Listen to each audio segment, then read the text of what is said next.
410 litres d'eau par jour. Or, l'eau coûte de plus en plus cher. Son prix a été multiplié par 5 en 30 ans. Alors que faire pour l'économiser chez soi à travers les gestes du quotidien? C'est une enquête que nous avons menée avec l'Indecosa CGT.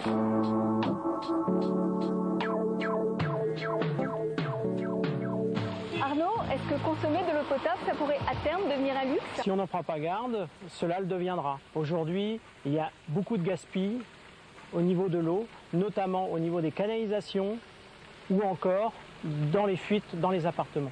Et qu'est-ce qu'on peut faire à notre niveau? À notre niveau, les petits gestes du quotidien nous permettront de réduire sensiblement notre facture d'eau. À l'opposé, les pouvoirs publics devront eux aussi s'engager pour la rénovation des canalisations. Madame Chotard, je veux réduire ma facture d'eau, alors quels sont les réflexes que je dois tout de suite adopter? Le premier de tous les réflexes, traquer les fuites d'eau dans la maison. Alors c'est facile, dans un appartement, c'est le robinet qui goutte ou c'est la chasse d'eau qui chante ou même fuit. Parce que un robinet qui fuit, là, vous savez, un petit goutte à goutte, eh bien c'est 4 litres d'eau à l'heure. Donc en une journée, ça vous fait presque 100 litres d'eau. Puis alors s'il y a carrément un mince filet, alors là vous allez dépenser 384 litres d'eau, soit 2 baignoires pleines par jour sans vous en apercevoir. Un mince filet d'eau dans une cuisine ou dans les toilettes peut même faire doubler la facture d'eau annuelle d'une famille. Et c'est ainsi qu'un cinquième du volume d'eau facturé en France disparaît dans les fuites. On a découvert une fuite d'eau entre 2 relevés. Ça a duré environ 5 mois et c'était une toute petite fuite quasi goutte à goutte. Le résultat, ça a été quand même que la facture d'eau a doublé en consommation et en prix. Il est donc important de tester régulièrement son installation pour détecter les fuites invisibles. Dans une habitation individuelle, vous avez un compteur d'eau. Donc il y a un truc très simple. Le soir, vers 10 h du soir, vous relevez le numéro qui figure sur votre compteur. Vous relevez le chiffre. Vous dites bien à toute la famille de ne pas ouvrir un robinet, de ne pas tirer la chasse d'eau pendant la nuit. Et puis le lendemain matin, vous regardez le chiffre. Si le chiffre a bougé, il y a une fuite.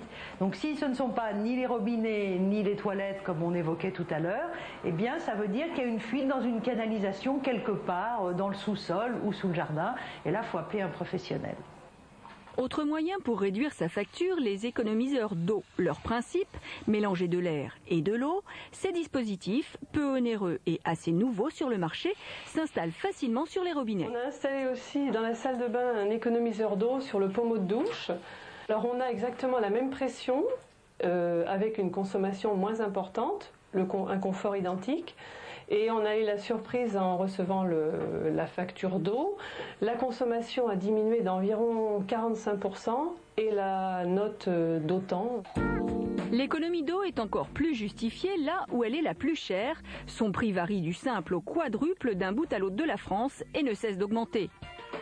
Elle va quand même continuer à augmenter malgré le désir des élus que le tarif de l'eau reste abordable parce qu'il reste des travaux à faire en assainissement et aussi pour remédier aux effets de la pollution. Il faut bien traiter l'eau et donc que le consommateur en paye le prix, mais d'une collectivité à l'autre, ça sera très différent parce qu'il y a des collectivités qui sont déjà bien équipées, donc le prix va rester stable, et d'autres où il va falloir augmenter les tarifs.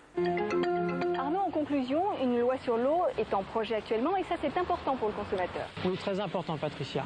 C'est l'occasion ou jamais de poser les questions, notamment par rapport au prix de l'eau et par rapport au service public de l'eau que nous réclamons depuis des années.